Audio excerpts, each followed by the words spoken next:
Dear students, in this section we are going to discuss about classification of electrical transducers. Before entering into the topic, I want to give the basic definition of the transducers. Transducer is a device which converts a physical quantity into the proportional electrical signals. That is called a transducers.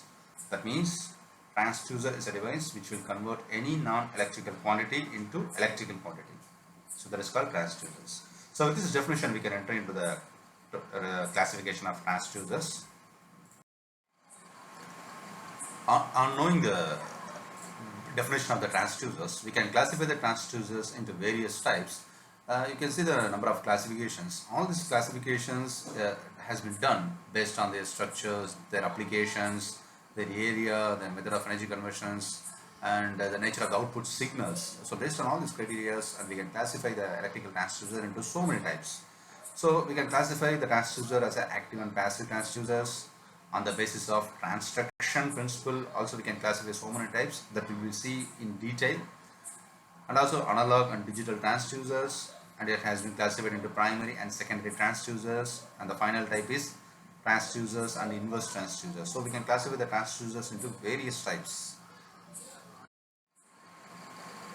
So far we have seen the various types of transducers. Among this type, the first one we are going to see active transducers. These transducers develop an electrical parameter which is proportional to the quantity under measurement. These transducers do not require any external source or power for their operation. That means that you can see already we have discussed about that the definition of transducers. It is used to convert a non-electrical quantity into electrical quantities. Electrical quantity means it may be a voltage, it may be a current, or it may be a frequency, or it may be in terms of resistance. So many voltage parameters we have. In converting this, that means from non-electrical to electrical quantity, when this process happens, if the transducer doesn't require any external power supply, then it is come under the category of active transducer. That means it is not required any separate supply for doing the conversions. So you can see the second point, this transducer do not require any external source. That means just if we are giving the input in a certain condition, we will get the output. We do not require any type of external voltage. So based on that, we can have four types in the active transducers. The first one is a photovoltaic, thermoelectric transducers, piezoelectric transducers. The last one is a electromagnetic transducers. Now come to the second type of transducers, passive transducers. Passive transducers do not generate any electrical signals by themselves. So far in active transducer we have seen that the active transducer will generate the electrical signals just by giving an input. It does not require any external voltage source. But in the case of passive transducers, if we have only external source, then only the transducer will perform the conversion process. So to obtain an electrical signal from such transducers, an external source of power is essential. So there is only one major difference between the active and passive transducers. That means active transducers are the self-generating type of transducers, where in the case of passive transducers, it required an electrical signals. Now, based on these passive transducers, we can have many more classifications. The first three classification is variable resistance, optoelectronic, variable reactance. Under variable resistance, we have photoconductors, strain gauge, thermistors. Optoelectronic classified into two types, photoemissive, photojunctions. Variable reactance classified again into inductive, capacitive variable reactance.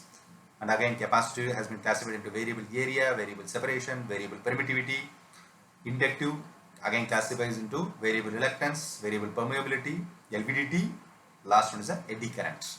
So these are all the various types of the passive transducers. Now we are going to see the classification of transducers based on transduction principles. In this type, we are going to see first capacitive transductions. What is a capacitor? Two parallel plates separated by a dielectric medium, that is called capacitors. We can see the two parallel plates. This has been separated by a liquid dielectric mediums. So if we can keep this one capacitor as a fixed, another capacitor as a variable, suppose if we move this parallel plate far away from this fixed plate, the distance between these two plates is going to vary. So if the distance is going to be increased, automatically the capacitance is going to be decreased. If the distance is going to be decreased, then the capacitance is going to be increased. So the distance will play a very major role to vary the capacitance. The second type is the electromagnetic inductions. Assume this is a magnet, this is a core where we have a coil wound over the core. Now, if we bring the magnet nearer to this core, or if we take far away the magnet from the core, the magnetic flux lines of the magnet is going to vary, because this magnetic lines of flux is going to link to the core to create a magnetic flux here also. So if this magnet is varying, automatically the magnetic flux lines of flux also is going to vary. Now if the flux is going to vary with respect to time, automatically we will get the EMF, that is a voltage, according to the law of Faraday's law of electromagnetic inductions. The third one is called inductive transductions. Here we have one core and then we have a coil. The core is placed inside the coil. Now this core can be movable left hand side and right hand side. Suppose if the coil is moved to the left hand side, so we can found that the coil wound is going to be decreased. So that means the inductance is going to be less. Suppose if the core is going to be inserted completely, now all these turns is going to be wound the core, so the inductance is going to be increased. So based on the movement of this core, the inductance of the coil will be decided. The fourth one will be called as piezoelectric transductions. Here normally we will use a quartz crystal as a piezoelectric materials. If we apply a force to this quartz, that is a piezoelectric material, both the sides, or if we bend this quartz, either we have to compress the quartz or we have to bend the quartz. Both the process we need to apply the force. Now the force, how much we apply, based on that we will get a potential difference, that is a voltage. That means force is going to convert it into electrical quantity. The next one is called photovoltaic transductions. Two dissimilar materials connected together, that condition if we expose the light, then if we measure the two ends of the two dissimilar materials, so one end should be taken from one dissimilar material, another end can be taken from another dissimilar material, we can find the rate of change of voltage. So two dissimilar materials connected together, that condition if we expose the light, we will get a voltage. That will be called as a photovoltaic transductions. The last one is called photoconductive transductions. In a material, if we expose the light, the resistivity of the material is going to vary. So light energy, if we increase, the resistivity is going to be decreased. If the light is going to be increased, resistivity of the material is going to be increased. Light decreases, resistivity increases. Light increases, resistivity is going to be decreases. So that kind of transducers are called photoconductive transducers. Now, the last classifications, analog transducers. It converts the input quantity into the analog output, which is a continuous function of time. Generally, we know what is an analog. We will have both positive as well as negative, and we will be having the continuous signals. Then only it will be called as an analog signals. An example is LVDT. LVDT is a linear variable differential transformer, thermocouples, or thermistors. So these are a few examples for analog transducers. So any non-electrical input quantity can be converted into electrical signals. Electrical signal means it may be a voltage, but voltage should be analog. Analog means it is AC voltage.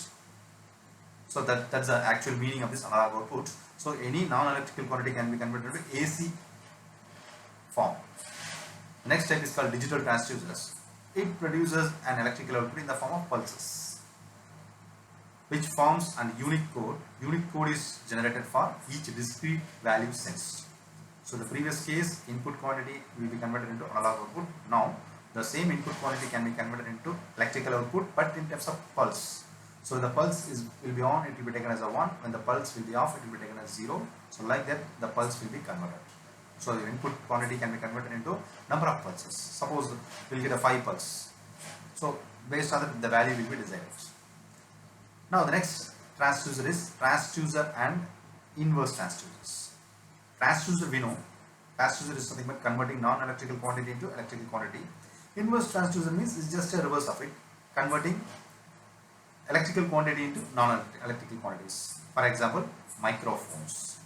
The last type is primary or secondary transducers. Transducers consist of mechanical device along with electrical device. Will be called as a primary or secondary transducers. So we will have a mechanical transducer and electrical transducer together will be called as a. That means two transducers will be available in a one device. So first will be the mechanical transducer, second will be the electrical transducers. So what is a primary transducer? Primary transducer will be taken as a mechanical transducers. Secondary transducer will be taken as a electrical transducers. What the primary transducer will do? The primary transducer convert physical quantity into mechanical signals. Secondary transducer convert mechanical signal produced by primary transducer into an electrical signals. So we have an example here. You assume that the non-electrical quantity will be the pressure. So it's a boron tube connected to a pulley to the core. This is a this is a transformer. So how much we can say this is the primary winding of transformer. This two are the secondary winding of a transformer. So this core will be going to link the primary voltage to the secondary voltage.